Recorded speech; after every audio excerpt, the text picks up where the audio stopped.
Hey, hello, and thank you for joining us today. I'm Seb Dunham, Assistant Director for Graduate Recruitment here in the Office of Graduate Studies for the Clemson College of Arts and Sciences at the George Washington University.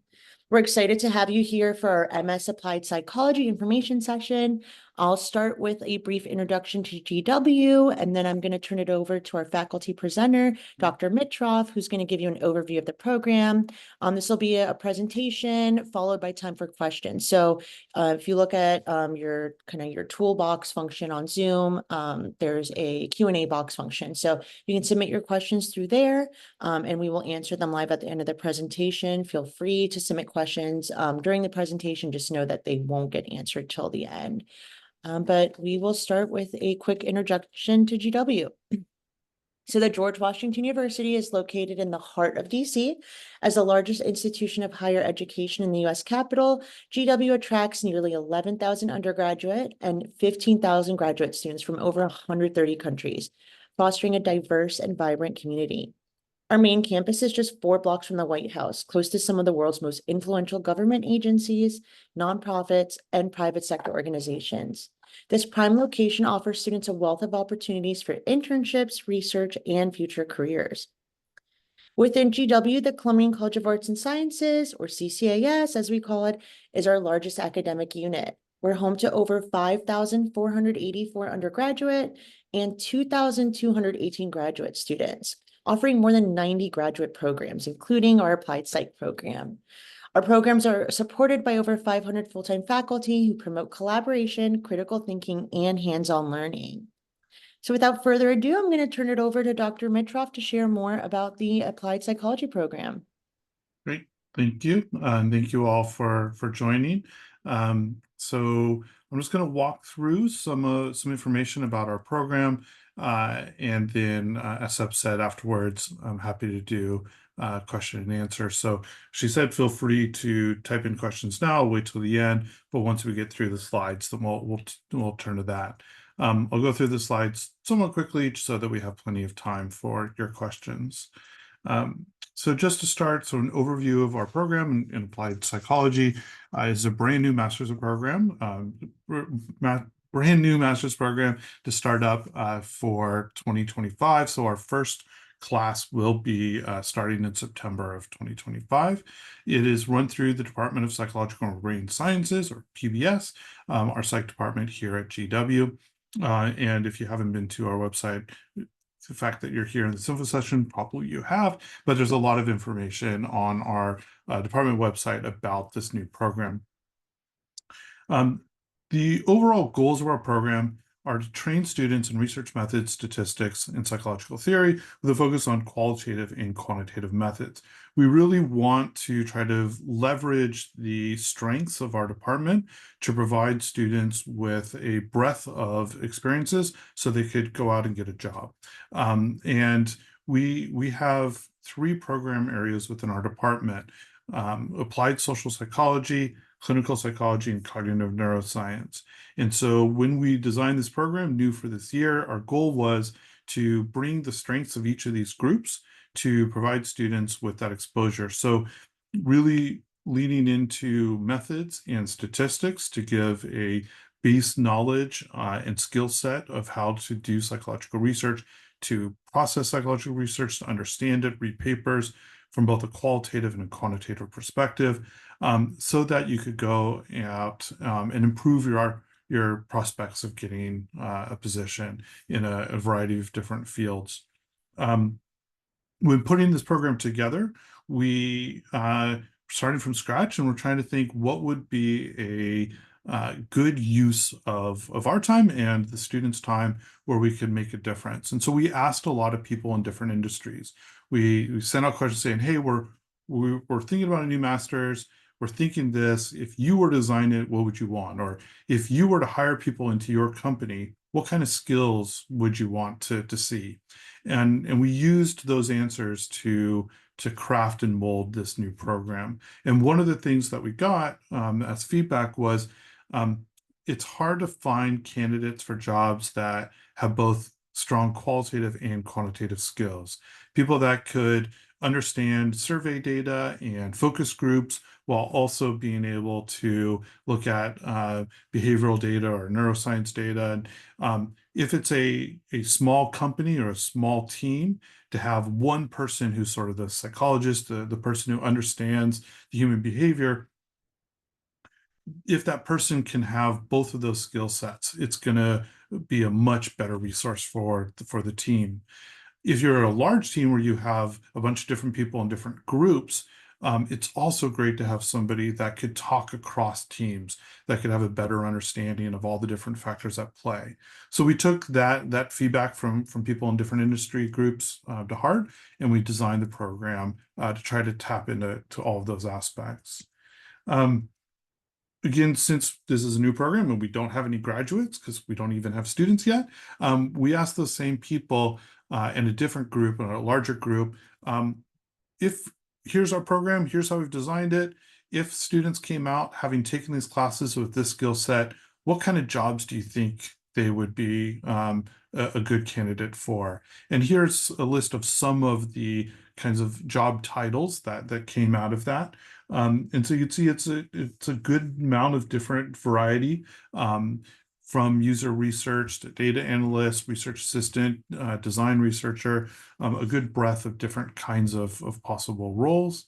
And these are some of the companies that when we reached out to, they said, yeah, we could see people from your program being a good fit for our department, or people within our group who have relationships with some of these groups already, where we could see how somebody coming, some of our faculty members work with these groups, and we could see how somebody coming through our master's program could slot in well into a job in some of these industries. One note that I wanted to just make sure we're all on the same page, because the word psychology has a lot of different meanings, and it can be confusing for what the focus is, where applied psychology can mean very different things to different people. And so for those who are interested in the clinical aspects and clinical practice, 1/3 of our program, one-third of our department, one of our program areas is clinical psychology. It is an important part of our department for sure. And this program does include one of our foundational courses in community psychology. And there are more electives that are available. But we want to be clear that this program is not designed to train therapists. This is not a clinical practitioner program.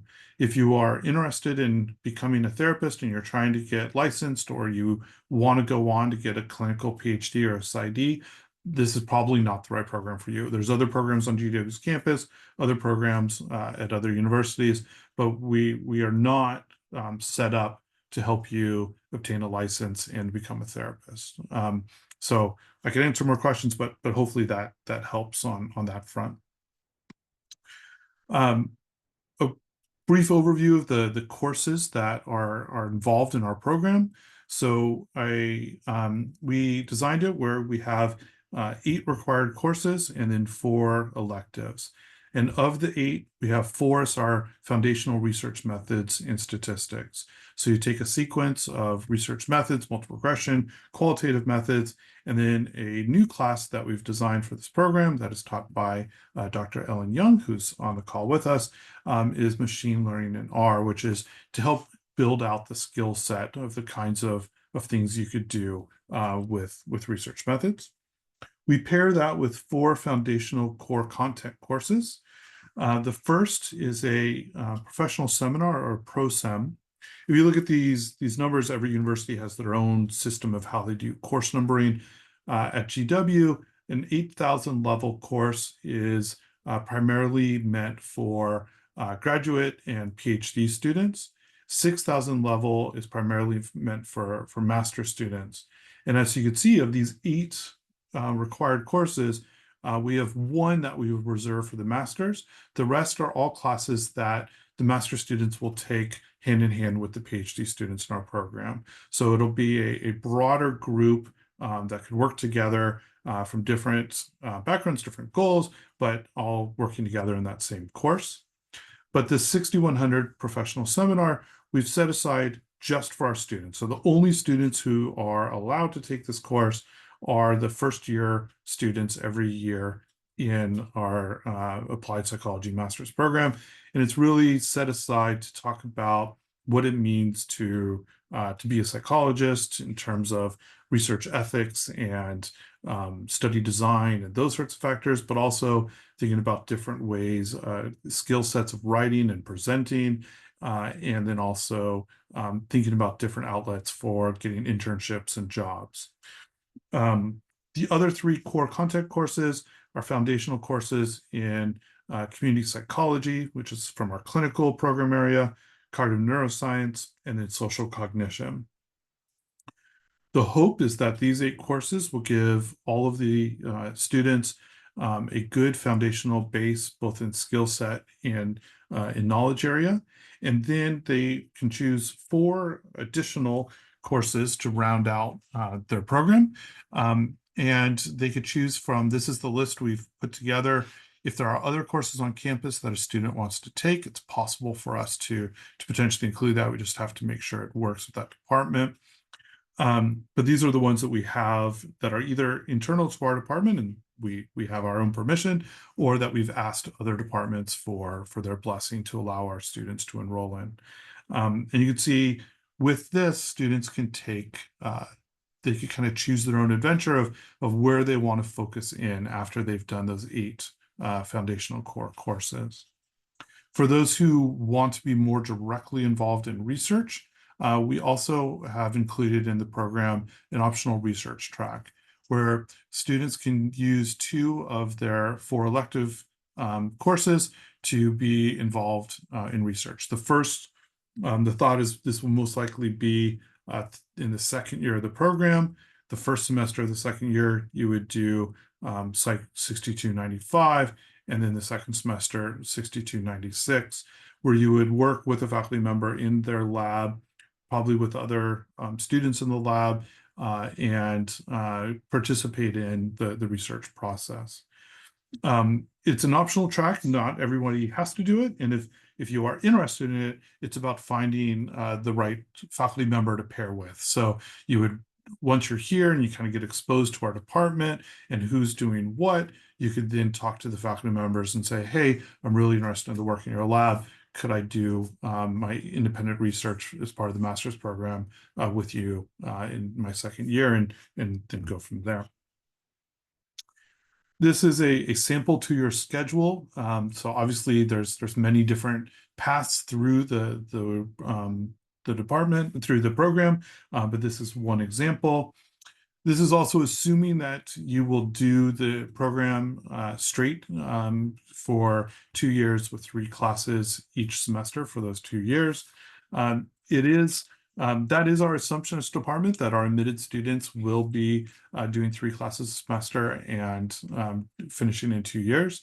That said, at GW, if you are admitted into a master's program, you have 4 years to complete all the requirements. So if you decide to go to a different pace, that is something we would work with you on. It is our preference that you go through 3 a semester, but we'll work with you. And but you just have to be careful because some of the courses are sequenced and you can't take one until you've taken one before it. So you need to work closely with the Director of Graduate Studies, which right now is me, to make sure that you are going to be able to get what you need to do on that time frame. One question that comes up quite a bit is this meant to be a daytime or evening course? Can this be done while you have another job? And so all of the courses are in person on the Foggy Bottom campus, so in DC. None of the courses are done remote. They're all done during normal business hours, sort of 9 a.m. to 5 p.m.-ish, depends on when the classes are scheduled, but it is not an evening course. Now, if you want to do this while working, you could do whatever you want with your time when you're not in doing your coursework, but you just need to make sure that you have the flexibility with your employment, excuse me, to be able to work around those set hours of when the classes are. The classes schedule changes from semester to semester, so it's not like we could tell you a year and a half from now exactly when each class will be. So as long as you have that kind of flexibility, then do whatever you need to do. For our the faculty that are affiliated with the program that will be teaching core classes, that are also potential faculty mentors for research, are basically all of the faculty members in the psychological and brain sciences department. We have our leadership group. I'm currently the director of the program, and we have a 3-person advisory committee, 1 person from each program area. So Tanya Dodge from our applied social, Cindy Warbeck from clinical, and Dwight Kravitz from Cognero. And then these are all the other current faculty members that are either tenure or tenure track in our department, and all are excited to participate and be a part of this new program. Some quick, this is all on the website as part of the admissions, but quick overview of the admissions requirements. You need 2 letters of recommendation, a degree in psychology or a related field. We're pretty loose on what that means by related. The real question is, are you able to be successful in the program? That's really what we're after. So if your prior training is going to make it so that you're just fine taking the stats and research methods courses, great. We're happy with that. If you're unsure about that, then we could have a conversation and make sure that you'd be able to be successful. We ask that you submit a personal statement where you let us know why you want to be in this program and why you're a fit for it. And then, if applicable, these are the minimum scores needed. No GRE required. There are no specific required prerequisite courses, so we're not going to check transcripts to make sure you've had one specific course or another. Another note on the admissions requirement, and I think Sep will potentially say more, but because you're attending this information session, the graduate school will waive the application fee waiver. So after at some point after this, Sep will send you an email with a code that will waive the fee. Just broadly for the admissions process, you submit your application through the GW's application portal. If you submit by February 1st, you can be considered for merit-based fellowships. April 1st is the final deadline. We have the advisory committee and I will work together to review the applications, and moving forward, we won't really look at them until after February 1st. So there's no hurry other than getting things in before February 1st. Overview of tuitions, the fees. So for fall 24 and spring 25, so things can potentially change, but as of right now, this is the cost per credit hour. This, if you're doing it full time, it's 18 credits per year. If you submit by February 1st, you are eligible to be considered for merit-based tuition awards. The main one that is given out is the Dean's Award. This is determined by the graduate school, and they only have so much money to give out to help students. And Sep could say more, I'm sure, but my understanding is sort of the choice they went with was, if we have a set amount of resources we could use to help students, we'll try to help everybody a little bit.